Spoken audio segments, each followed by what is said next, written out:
आकाश धरती अंबर, माहौल ये हर दिल वाले को दिखलाता है एक सपना। माहौल ये हर दिल वाले को दिखलाता है एक सपना।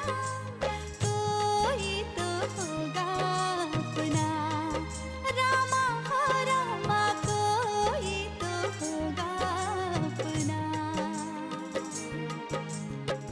कोई तो होगा अपना, कोई तो होगा अपना रामा हो रामा, कोई तो होगा अपना।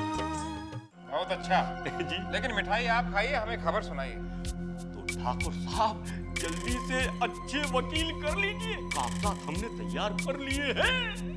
वेरी गुड, ये काम भी हो जाएगा। अरे बेटा शिव, मैं तुम्हें ढूंढ रहा था। अच्छा हुआ तुम यहीं मिल गए। बेटा तुमसे एक बहुत ही जरूरी और कॉन्फिडेंशियल बात करनी है मुझे। जी कहिए पापा, and congrats for the project. Thanks बेटा। मैं अपने इस बेहद बड़े प्रोजेक्ट के लिए नूर बीबी की कोठी खरीदना चाहता हूँ। तुम बहुत अच्छे हो। कौन अच्छा है? शिव। अच्छा, मुझे लगता है वो तुम्हें बहुत अच्छा लगने लगा है। अच्छा हुआ तुम आ गए। अब मुझे कानूनी सलाह के लिए कहीं और जाने की जरूरत नहीं पड़ेगी। ये लो, इन पेपर्स को अच्छी तरह से पढ़ लो। देख लो हमें क्या और कैसे करना है।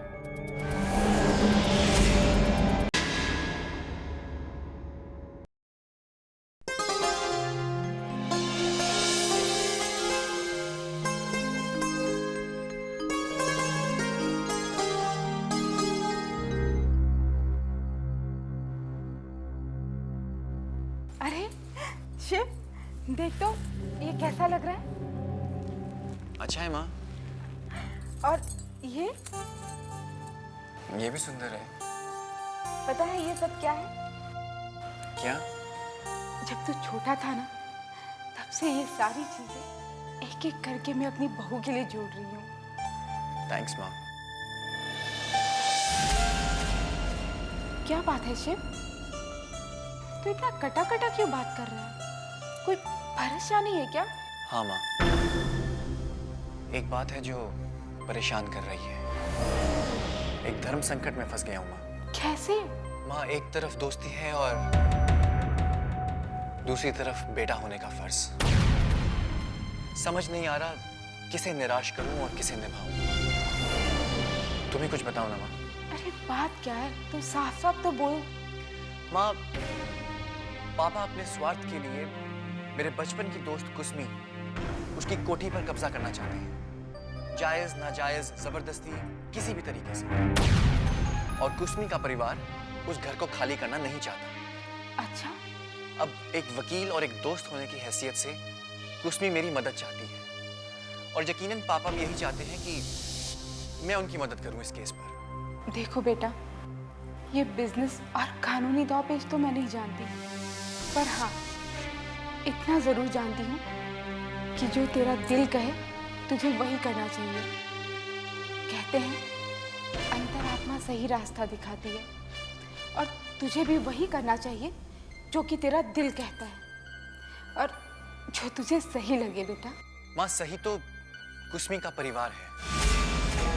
पापा जबरदस्ती करके उनके घर पर कब्जा करना चाहते हैं, और अगर मैं उनसे ये बात कहूंगा तो उन्हें अच्छा नहीं लगेगा।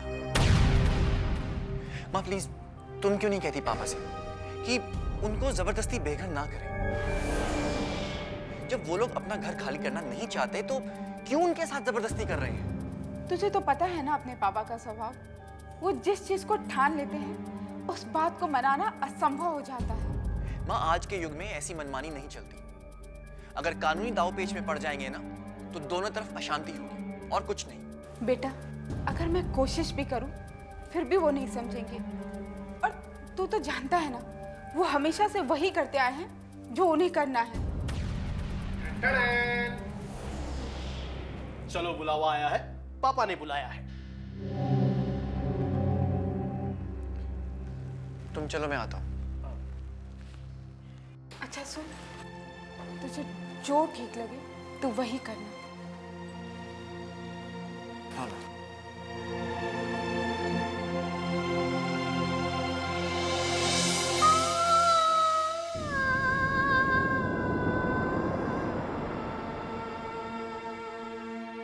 कोई तो होगा अपना।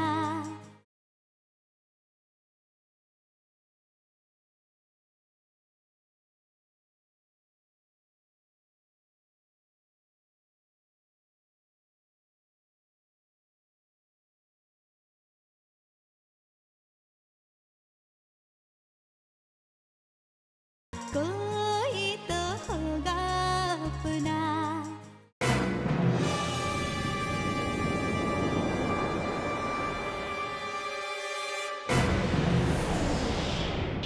पापा मैंने वो फाइल स्टडी कर ली है और मैं इस नतीजे पर पहुंचा हूं कि आप नूरबी की कोठी नहीं हासिल कर सकते। क्या कह रहे तुम? ऐसा सोचा भी कैसे तुमने? डैड, ये गैर कानूनी होगा।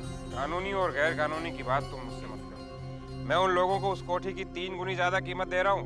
इसमें उन्हीं को लोगों का फायदा है। लेकिन डैड, हर चीज पैसे से नहीं खरीदी जा सकती। पैसे की ताकत का अंदाजा नहीं है तुम्हें अभी। पास में जब क्रेडिट कार्ड्स और बैंक में अच्छा खासा बैलेंस हो ना, तभी उसूलों की बातें अच्छी लगती हैं। आप कहना क्या चाहते हैं? कहीं आप ये तो नहीं कह रहे कि मैं उन लोगों का साथ दे रहा हूँ? हाँ, मैंने एक एक ईंट जोड़कर धनराज इंडस्ट्रीज को खड़ा किया है। जो व्यापारी अपनी भलाई और मुनाफा नहीं देखता ना, उसे घाटा ही घाटा उठाना पड़ता है।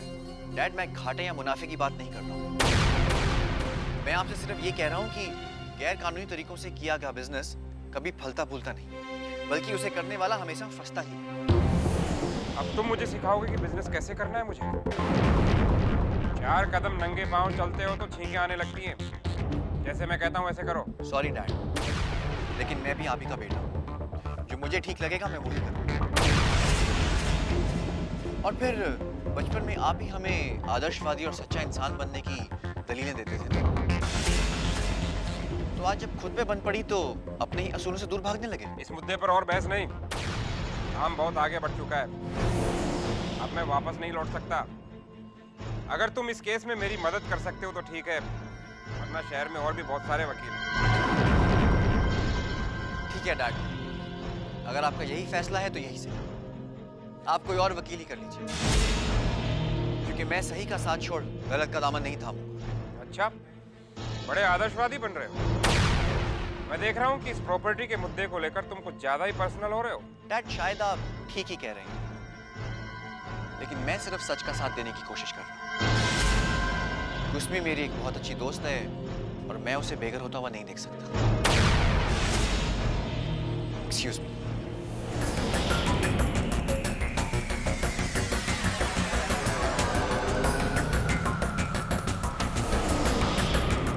क्या हुआ? क्या बहस चल रही थी आप लोग की? और ये शिव क्या कह के गया? वही जो तुमने उसे सिखाया है।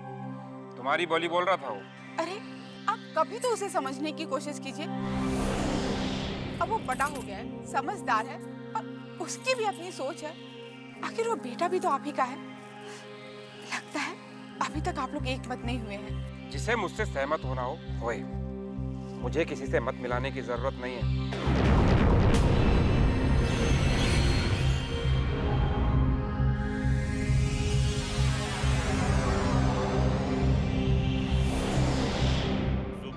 लगा लगा रे नमक इश्क का है, नमक इश्क का। जुबां पे लगा लगा रे। हेलो पांडे, कौन? ठाकुर साहब। हाँ नमस्कार। कहिए क्या हुक्म है? नूर बीबी को उसकी कोठी के लिए 4 गुनी रकम का प्रस्ताव दे दो। क्या? वही कह रहा हूँ जो तुम सुन रहे हो। कल ही जाकर सौदा पक्का कर दो। अरे कैसी बात करते हैं, मैं आपके लिए कुछ भी करने को तैयार हूँ। लेकिन ठाकुर साहब, अगर नूर बीवी ने खरीदार का नाम पूछा तो क्या बताएंगे? अगर मेरा नाम बताना ही पड़े तो बेशक बता दीजिए। अब ओखली में सर दे ही दिया है तो फिर मूसलों से क्या डरना। अगर आर पार की लड़ाई होनी ही है तो हो जाए। मुझे हर हालत में विजय चाहिए।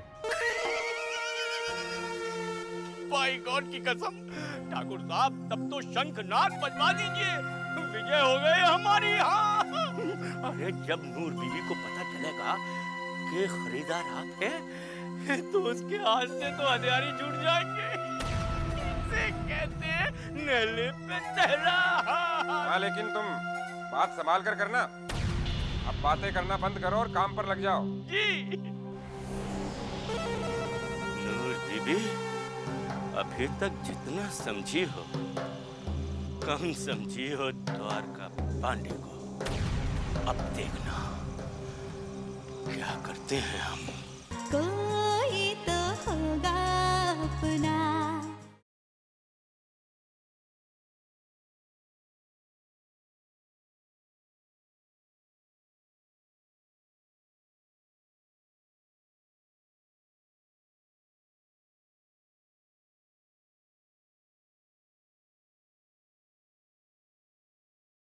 कोई तो होगा अपना। कुसमी, तुमसे मदद चाहिए यार। एक उलझन है जो बहुत परेशान कर रही है। उलझन? कैसी उलझन? एक दोस्त को लेकर है। दोस्त?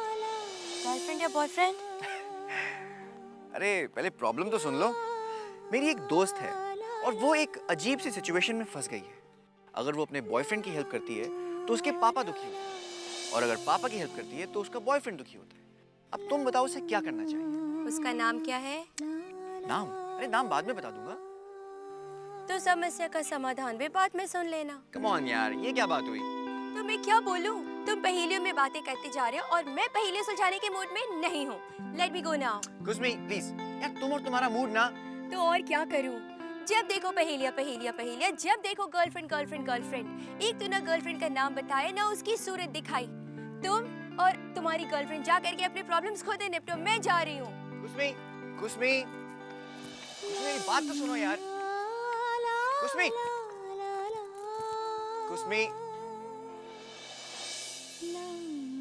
कुसमी।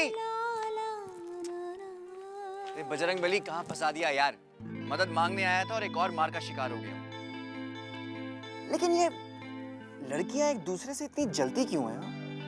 एक का नाम लिया नहीं कि दूसरी लाल गुब्बारे जैसी हो जाती है। खैर,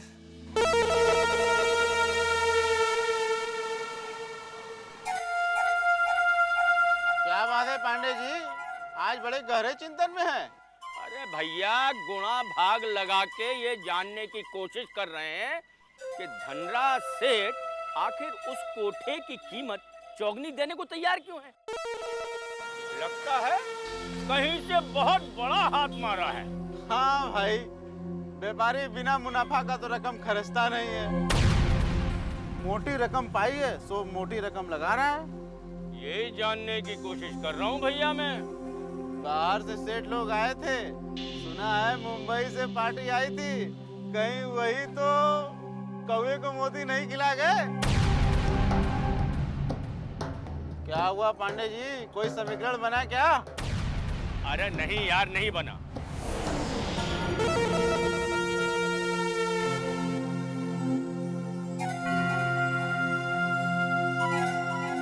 अरे पांडे जी, अरे कुछ लक्ष्मी उच्मी तो देते जाइए। अरे कैसे आदमी हो यार, पीछे से आवाज लगा दी, बदशगुनी कर दी ना, हैं?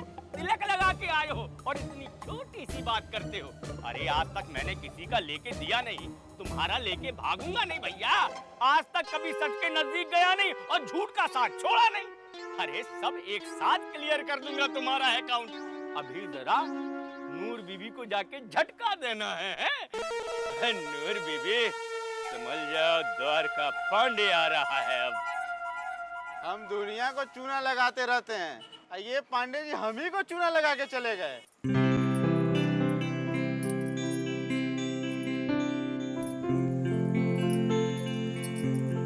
दीदी, जवा की शादी के लिए खरीदारी शुरू कर दे अभी से।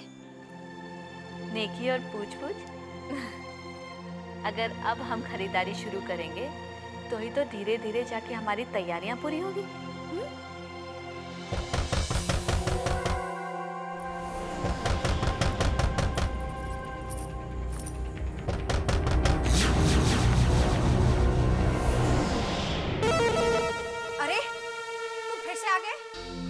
कि खा लेकर पैदा होते क्या? भाई गॉड की कसम, तुम तो बात जाने बिना ही पटाखे में आग लगा लेती हो, चाहे वो जोर से बोले या फुस कर जाए। अरे पहले ये सुन तो लो, हम क्या बताने आए हैं।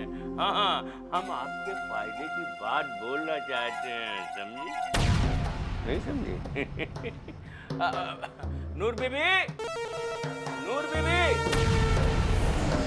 कोई तो होगा अपना।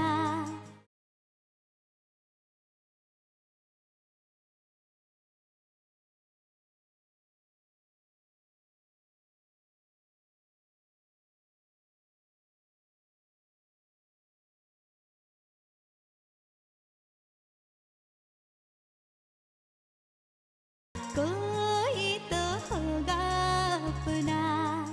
नूर बीबी, नूर बीबी, नूर बीबी। पांडे जी आप आइए, तशरीफ रखिए। शुक्रिया शुक्रिया, इजाजत हो तो मुंह खोलूं, कुछ बोलूं? बात दरअसल ये है नूर बीबी, इसकी आपकी कोठी की चौगनी कीमत देने को तैयार है। भाई मेरी संदेशा भिजवाया धनराज ठाकुर। धनराज ठाकुर? तो क्या धनराज ठाकुर ये कोठी खरीदना चाहते हैं? तुम्हारा दिमाग ठिकाने पर तो है? तुम होश में तो हो?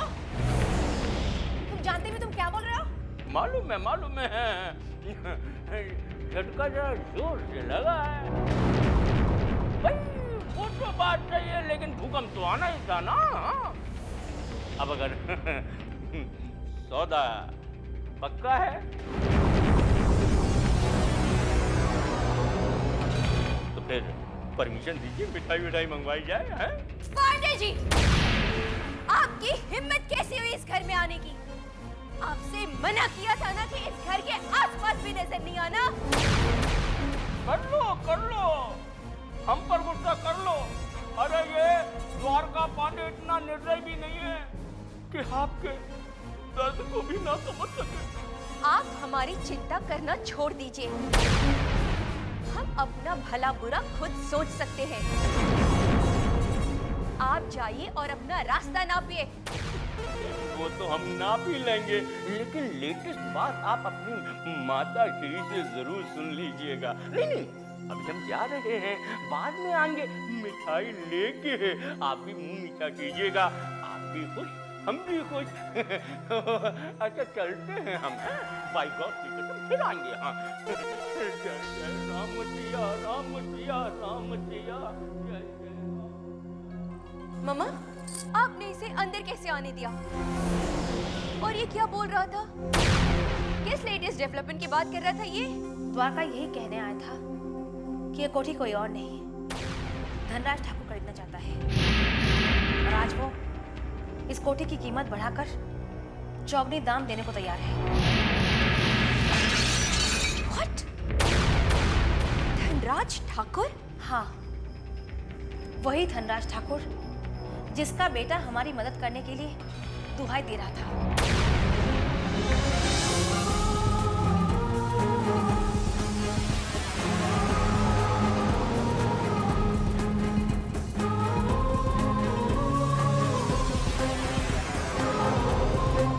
हेलो शिव, मैं तुमसे मिलना चाहती हूँ, अभी और इसी वक्त।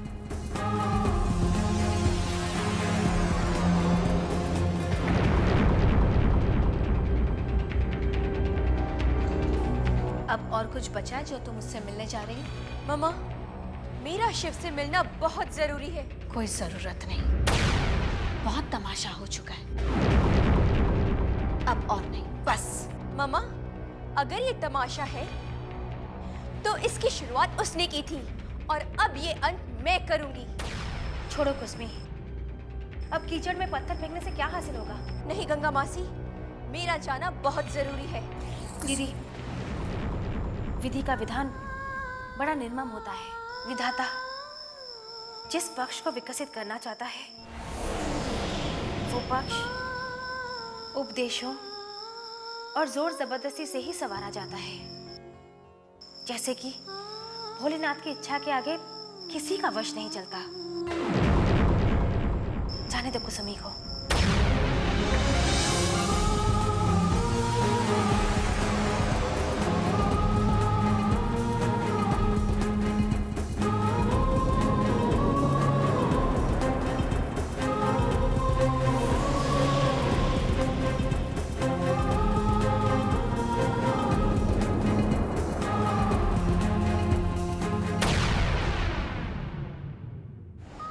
ये सोचा था शिव कि तुम ऐसे नहीं हो। मेरा भोंदू ऐसा हो ही नहीं सकता। पर मैं गलत थी। तुमने अपना असली चेहरा दिखाई दिया ना। मेरी कला के साथ साथ मेरा ये मंदिर जैसा जो घर है उसे तो अच्छी तरह से ख्याल करूंगी। अब तो चाहे कुछ भी हो जाए, हम ये घर उन्हें नहीं देंगे, भले ही हमें अपना सब कुछ क्यों ना गंवाना पड़े। जानती है किसका फोन था जिसे मैं आज बहुत याद कर रही थी? उसी का फोन था। डैड, कुसमी वैसी लड़की नहीं है जैसा आप सोच रही हैं। और रही बात उस परिवार की, तो मैं उनके पक्ष या विपक्ष में कोई भी दलील आपको देना जरूरी नहीं समझता। रावत नाम के इंस्पेक्टर ने हम लोग का जीना मुहाल कर रखा है। अब मुझे ही कुछ करना पड़ेगा।